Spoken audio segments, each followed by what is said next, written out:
In 1965, 3 coal miners in eastern Kentucky broke through a wall they weren't supposed to touch.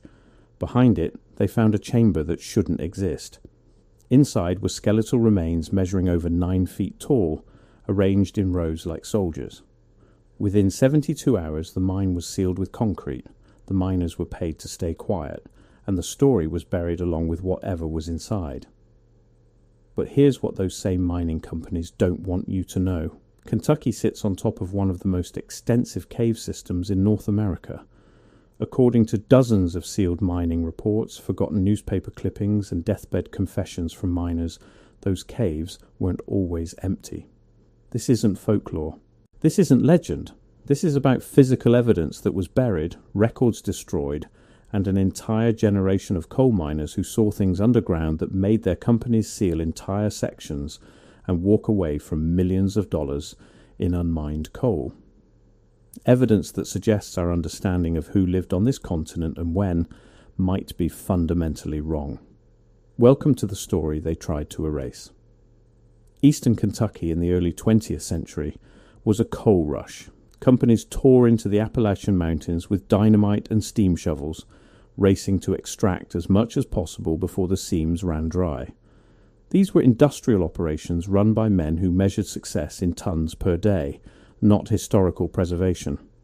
The land was torn open, the mountains hollowed out, and anything in the way was considered an obstacle, not a discovery.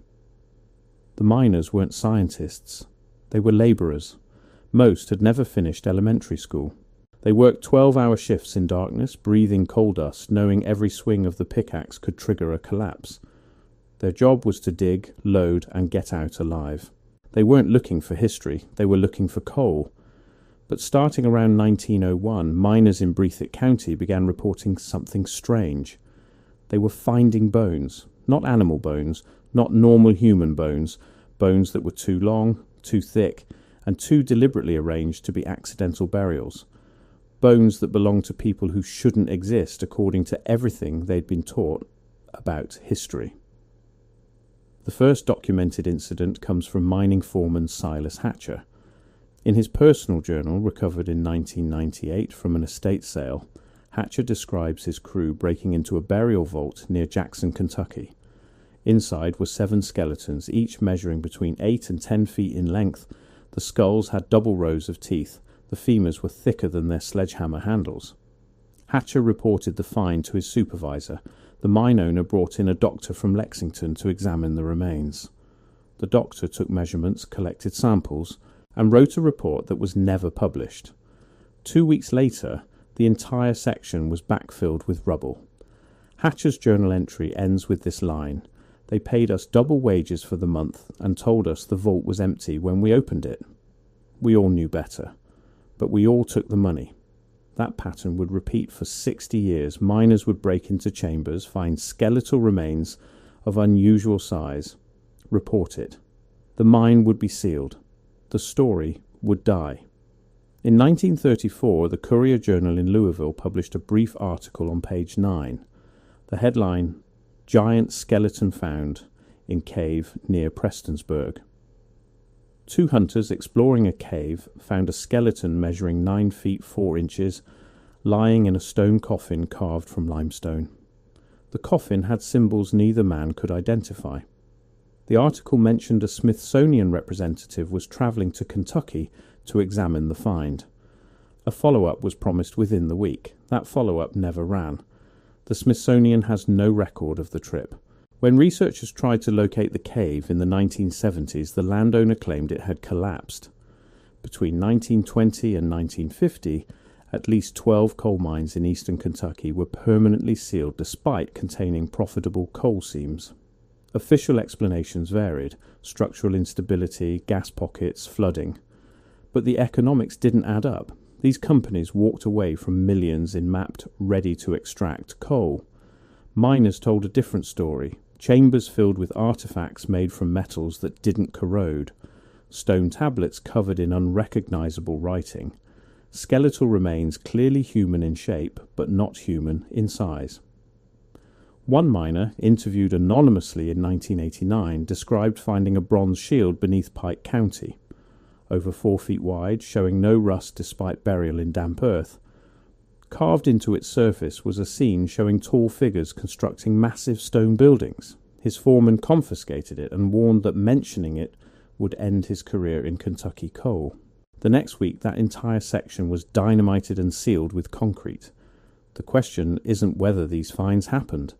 The documentation is too consistent, the witnesses too numerous, the economic decisions too irrational. The question is, who were these giants, and why does someone want their existence erased? This is where the Tartaria connection enters.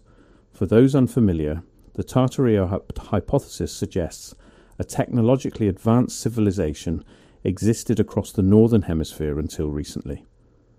This civilization built massive stone structures, created extensive underground networks, and then vanished through cataclysmic events and deliberate historical revision. Kentucky's cave systems, according to this theory, weren't natural formations early settlers discovered. They were pre-existing infrastructure built by this earlier civilization. The giants weren't anomalies, they were the builders. Mammoth Cave contains over 400 miles of mapped passages. Mainstream science claims water carved these over millions of years. But many passages are too uniform, too precisely angled, too deliberately connected to be random erosion. Explorers in the 1800s reported finding worked stone structures deep inside, perfectly cut blocks fitted without mortar, chambers with domed ceilings, tunnels descending at exact angles for miles. These reports were dismissed as exaggeration, but the descriptions match similar findings in cave systems worldwide. From Turkey's Derinkuyu underground city to Malta's Hypogeum, we have proof ancient civilizations built extensive subterranean complexes. Kentucky's limestone is ideal for similar construction, easy to carve when fresh, hardening with air exposure into structures lasting millennia. What if Kentucky's caves weren't shelters built by primitive natives, but remnants of a much older, larger civilization? What if the giants were the people who built them? The Smithsonian Institution has played a peculiar role. Between 1880 and 1920, they funded dozens of archaeological expeditions across the United States, particularly in the Ohio River Valley and Appalachian regions, excavating thousands of burial mounds and cave sites. Official records show standard findings, native pottery, tools, human remains of typical size. But newspaper accounts from that era tell another story. They describe the Smithsonian removing massive skeletons from mounds in Ohio, West Virginia, and Kentucky. They quote Smithsonian officials confirming these finds. Then the stories stop. In 1894, the New York Times ran an article, "Bones of Prehistoric Giant Found." A Smithsonian expedition in West Virginia uncovered a skeleton 7 feet 6 inches tall with an unusually large skull. The remains were being transported to Washington for study. No study was published. The remains aren't in any Smithsonian collection. When modern researchers request information, they're told no records exist. A researcher named Jim Vieira compiled over 1,500 newspaper articles from the 1800s and early 1900s describing giant skeleton discoveries across North America. Reputable papers, quotes from doctors, scientists, local officials, finds that were documented, measured, photographed. Almost none of this physical evidence exists in any museum or university collection today. Either every newspaper fabricated elaborate hoaxes for no reason, or someone systematically removed evidence of giant humans from the archaeological record. The coal seams in eastern Kentucky formed 300 million years ago during the Carboniferous period, but the chambers where miners found skeletal remains weren't in the coal. They were carved into the limestone bedrock beneath and around the coal seams. This matters. If the chambers were natural caves humans later used for burial, you'd expect them to follow natural fault lines and water channels. But miners consistently reported chambers that were clearly artificial. Walls too smooth and vertical, ceilings arched in ways that don't occur naturally, floors levelled and sometimes paved with fitted stone.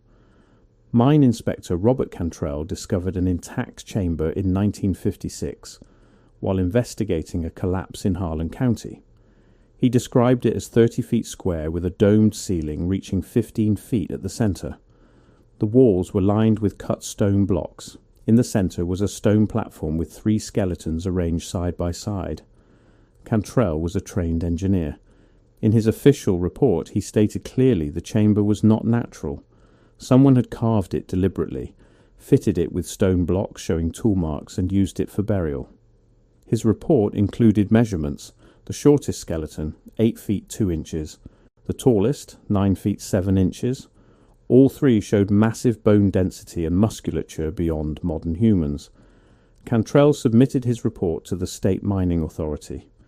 He was told to revise it and remove all references to the chamber and remains. When he refused, he was reassigned to a desk job. The mine was sealed within a month. Years later, Cantrell said, "I saw what I saw.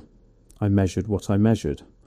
I'll tell anyone who asks that we sealed up a room full of giants because someone didn't want the world to know they existed. But who is suppressing this, and why? What could possibly be worth destroying evidence and walking away from profitable mines?" One theory points to organized religion. If humans aren't the first intelligent species on Earth, if advanced civilizations rose and fell before recorded history, that undermines creation narratives of major religions. Questions about human uniqueness and divine purpose that many institutions would rather not address. If giants existed, if they built cities and worked with advanced metallurgy thousands of years before the timeline we've been taught, then the story of human origins needs to be completely rewritten. Another theory focuses on academic gatekeeping. Archaeology is built on specific models of human development. Evidence of advanced cultures existing thousands of years earlier than currently accepted invalidates careers, textbooks, entire branches of study. Admitting error at that scale destroys institutional credibility. Universities would have to acknowledge that generations of professors taught incorrect information. Museums would have to rewrite their exhibits. The entire academic establishment would have to admit they've been fundamentally wrong about human history. But there's a third theory that's harder to dismiss. What if suppression isn't about protecting beliefs or academic reputations? What if it's about resources, about controlling access to knowledge and technology that could reshape entire industries? Kentucky's coal made certain families and corporations wealthy beyond measure. They owned the mines, the land, the railroads, the local governments. They controlled what information left their territory. They decided what stories were told and what stories were buried. If word spread that valuable artifacts, advanced metals, or unknown technologies were being found in Kentucky caves, it would attract unwanted attention. Federal authorities would seize the sites. Academic institutions would demand access. Other corporations would try to stake claims. Control would shift away from the mining companies. By sealing the mines and burying evidence, companies maintained exclusive access. If there's anything down there worth more than coal, they know where it is. They know what's there. And they've made sure no one else can get to it. Not researchers, not archaeologists, not government officials, nobody. Specific cases show the pattern clearly. In 1927, a mining crew in Martin County broke into a chamber containing 11 skeletons arranged in a circle, each over 8 feet tall. In the center was a stone altar with a bronze bowl containing ashes and bone fragments from a much smaller human. Mine foreman Tobias Fletcher documented the find in his daily log. He sketched the chamber layout and described the bronze bowl, noting it showed no corrosion despite mine dampness. Fletcher wrote the ashes were being sent to a Cincinnati laboratory for analysis. The lab results never came back. Fletcher's log was confiscated. The chamber was filled with concrete thick enough that ground-penetrating radar can't see through it. Fletcher's grandson still has photocopies of some log pages. They're considered some of the strongest documentary evidence these finds occurred. Another case, the Sandy Hook mine disaster of 1946. 15 miners killed when a section collapsed during excavation. Official reports blamed faulty timber supports. Survivors told a different story. The crew had broken into a large cavern showing signs of artificial construction. Inside were stone structures carved from cave walls, scattered throughout, skeletal remains of enormous size. The foreman ordered everyone out while he radioed for instructions. While waiting, the cavern ceiling began to crack. Survivors claimed it sounded like explosives going off in sequence, bringing down specific support columns. They believed the company triggered the collapse deliberately. Official investigation found no explosives. The mine closed permanently. Families of the dead received unusually generous settlements, provided they signed agreements never to discuss circumstances. These aren't isolated incidents. They follow a pattern spanning 7 decades and dozens of mines. Find something unusual. Report it. Get silenced. Seal the mine. Almost all these mines are now on private property owned by corporations with legal teams bigger than small-town police departments. Exploring sealed sections without permission is trespassing, breaking and entering, potentially violating federal mining safety regulations. The evidence is locked behind concrete, steel and lawyers. But some miners kept digging in their own way. They kept journals. They took photographs when possible. Before they died, some talked. Miner Clayton Morris worked in Hazard from 1955 to 1970. Before his 2003 death, Morris recorded interviews describing an entire underground city carved into limestone beneath Perry County. Multiple levels connected by stone staircases, chambers with vaulted ceilings reaching 40 feet. Walls covered in carved symbols that looked like writing but weren't any recognizable language. In one chamber, Morris said they found 6 stone coffins, each holding a skeleton measuring between 9 and 10 feet. The coffins were carved from single granite blocks. Strange because there's no natural granite in that area. Someone transported those coffins from elsewhere. Morris described finding metal objects that didn't rust or tarnish. One looked like a mirror but was made from metal lighter than aluminum and harder than steel. When he looked into it, the reflection was so clear it seemed 3-dimensional. His foreman confiscated that mirror. 2 days later, the entire section was sealed with explosives. Morris was adamant. I've been in caves all over Kentucky. I know what water does to limestone. This wasn't water. This was construction. Someone built an entire city down there and we blew it up because it scared the company men. Independent researcher Sarah Holland spent 15 years tracking down former Kentucky miners and recording their stories. Holland's archive contains over 200 hours of testimony from men who worked those mines. Almost all describe similar finds: artificial chambers, giant skeletons, artifacts made from unknown metals, and immediate suppression by mining companies. Holland submitted findings to multiple academic journals. All rejected her work without review. She tried mainstream media. They dismissed her as a conspiracy theorist. When she attempted to organize legal efforts forcing companies to allow archaeological surveys of sealed sections, her lawyer received serious enough threats that he withdrew. Holland's archive still exists on a hard drive in her Lexington home. It represents the most comprehensive collection of first-hand testimony about Kentucky's buried giants. Almost no one knows it exists because no institution will acknowledge its legitimacy. The obvious question: where did these giants come from?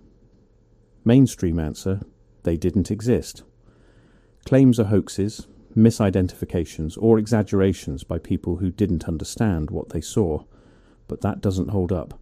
The sheer number of reports across multiple states spanning decades, documented by newspapers, mining companies, and government officials, suggests more than mass hallucination or coordinated fraud. One possibility: genetic outliers. Gigantism is real, caused by excessive growth hormone. People with gigantism can reach 7, 8, even 9 feet in rare cases. Maybe miners found burial sites for individuals with this condition. But that theory falls apart under scrutiny. These weren't isolated individuals. Miners consistently reported multiple skeletons in the same chamber, all similar size. That suggests a population of giants, not random medical anomalies. It doesn't explain the artifacts. Bronze shields, stone coffins carved from granite, metal mirrors that don't corrode, chambers carved into bedrock with precision. None of that fits what we know about Native American cultures in Kentucky. Pre-Columbian tribes here were Shawnee, Cherokee, various Mississippian culture groups. They built earthwork mounds, lived in wooden structures, worked with stone, copper and bone. There's no evidence they possessed metallurgy to create bronze objects or engineering knowledge to carve multi-level underground cities. So if not Native Americans, who? The Tartaria hypothesis provides a framework mainstream archaeology refuses to consider. According to this theory, an advanced civilization existed across the northern hemisphere until a cataclysmic event destroyed it, possibly 12,000 years ago. This civilization had knowledge of architecture, metallurgy, engineering that was later lost. What we call ancient history, the rise of Sumeria, Egypt, other early civilizations, was actually a recovery period where survivors tried rebuilding using fragmented knowledge. In this framework, Kentucky's giants weren't primitive natives. They were remnants of the earlier civilization. Their size, artifacts, underground constructions all fit with the larger pattern of anomalous archaeology that establishment science dismisses. Similar discoveries worldwide. Nevada's Lovelock Cave, where miners found red-haired giants buried with sandals over 15 inches long. Ohio's burial mounds, where 19th century excavations uncovered skeletons over 8 feet tall with unusual skull features. Nevada's Humboldt Lake, where guano miners found mummies of unusual size wrapped in fabric, carbon dated, over 10,000 years old. The pattern is global, the suppression is consistent. But here's what's different about Kentucky. In most cases, evidence was removed, studied briefly, then disappeared into institutional storage. In Kentucky, evidence wasn't removed, it was buried again. Mines were sealed with the giants still inside. The evidence still exists, not in some locked Smithsonian warehouse, still underground in Kentucky, waiting behind concrete barriers. Is anyone trying to get back in? Yes, but not openly. Over the past 2 decades, multiple reports of unauthorized excavations in eastern Kentucky, not amateur treasure hunters, professional operations with drilling equipment, ground-penetrating radar, security teams that run off anyone who gets close. Local residents near sealed mines report seeing trucks and equipment arriving at night, drilling sounds that last for weeks then stop suddenly, artifacts being loaded into vehicles and driven away before dawn. When authorities are called, the response is always the same. The mining company is conducting geological surveys on private property. Everything is permitted and legal. Move along. But these mining companies aren't extracting coal anymore. The profitable seams were exhausted decades ago. So what are they surveying? Why at night with security teams? One possibility. They're retrieving what they buried. 50 years ago, sealing mines was about controlling information and maintaining monopoly power. Now, with advances in materials science and technology, those artifacts might be worth more than coal ever was. Imagine if the metal objects were analyzed and found to be alloys we can't reproduce. Imagine if stone structures showed construction techniques we don't understand. Imagine if writings on those walls contained knowledge we've lost. That wouldn't just be archaeologically significant. That would be economically transformative. Companies controlling access to those sites would control access to that knowledge. What can be done? Honestly, it's almost impossible under current conditions.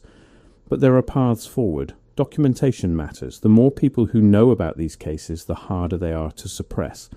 Sarah Holland's archive, Jim Vieira's newspaper collection, testimonies of miners like Clayton Morris all contribute to evidence that becomes harder to dismiss as pieces accumulate. Legal pressure can work if applied consistently. Freedom of Information Act requests, historical preservation laws, public interest, litigation all provide tools to force transparency. They're slow, expensive, often blocked, but they create paper trails future researchers can follow. Technology is changing the game. Ground-penetrating radar, satellite imaging, remote sensing tools can map what's underground without physical access. If enough data is collected showing artificial structures beneath sealed mines, it becomes harder for companies to claim there's nothing worth investigating. But ultimately, the barrier isn't technological or legal. It's cultural. As long as mainstream institutions refuse to acknowledge these finds deserve serious investigation, the evidence will remain buried. That's changing slowly. Alternative researchers are building audiences through platforms traditional gatekeepers can't control. Independent documentaries, podcasts, online archives create spaces where these discussions can happen without institutional approval. The story of Kentucky's buried giants is reaching people who never would have heard it through conventional channels. Some are asking the right questions. Why were profitable coal mines sealed for reasons that don't make economic sense? Why did newspapers stop reporting giant skeleton discoveries after 1920? Why does the Smithsonian have no records of expeditions newspapers documented? Why are mining companies conducting operations at sealed sites they claim are permanently closed? These questions don't go away because institutions refuse to answer them. One of the 1965 miners, Jesse Combs, broke his silence in 1998 during an interview with a local historian. Combs was in his 70s, dying of black lung disease. He had nothing to lose. Combs described the chamber in detail. 12 skeletons arranged in 2 rows of 6, facing east. Each skeleton had a weapon next to it, either a sword or spear made from metal that looked like bronze but was much harder. Chamber walls were covered in carvings that looked like writing but weren't English or any recognizable language. His crew stood there maybe 10 minutes before their foreman radioed the surface. Within an hour, supervisors arrived with cameras. They documented everything, took measurements, collected samples, then told the crew to get out. Combs and the other miners were brought to an office and given papers to sign. The papers said they'd found nothing. If they claimed otherwise, they'd be fired and blacklisted from mining work across the state. They were paid 2 months' wages and sent home. Combs said, "I took the money because I had a family to feed, but I never forgot what I saw down there. Those weren't normal men. They were giants, and they were buried with honor like warriors." Combs died 6 months after giving that interview. The historian who recorded it tried to publish it in several journals. All rejected it. The recording sat in an archive until 2015 when a researcher found it and uploaded it online. Now anyone can listen to Jesse Combs describe what he saw. They can hear the conviction in his voice, the detail in his memory, the regret that he stayed silent for 33 years. That recording has been viewed over 500,000 times. The coal mines of eastern Kentucky hold secrets that powerful interests have worked for over a century to keep buried. But the story refuses to die. It persists in journals, in recordings, in newspaper clippings yellowed with age, and in the memories of people who saw things that weren't supposed to exist. Kentucky's buried giants aren't just about skeletons of unusual size. They're about a pattern of suppression that suggests our understanding of human history is incomplete at best and deliberately falsified at worst. They're about evidence that challenges everything we've been taught about who was here first, how long they were here, and what they were capable of building. The sealed mines aren't just about protecting company profits. They're about controlling access to evidence that could rewrite timelines, challenge established narratives, and force institutions to admit they've been wrong for generations. They're about maintaining power built on incomplete information and selective memory. And the questions aren't going away. They're multiplying as more people learn about the finds, connect the patterns, and demand answers that no one in authority seems willing to provide. Every day, more recordings surface, more journals are discovered, more researchers piece together fragments of a story that was supposed to stay buried. The giants are still down there behind concrete and steel, waiting in the dark. The evidence hasn't been destroyed. It's been preserved in the most secure archive imaginable, buried in the earth itself, protected by private property laws and corporate legal teams. And someday, whether through legal action, technological advancement, or simple institutional collapse, those seals will break. The chambers will be opened, the artifacts will be brought into daylight, and the world will have to confront what Kentucky miners have known for over a century.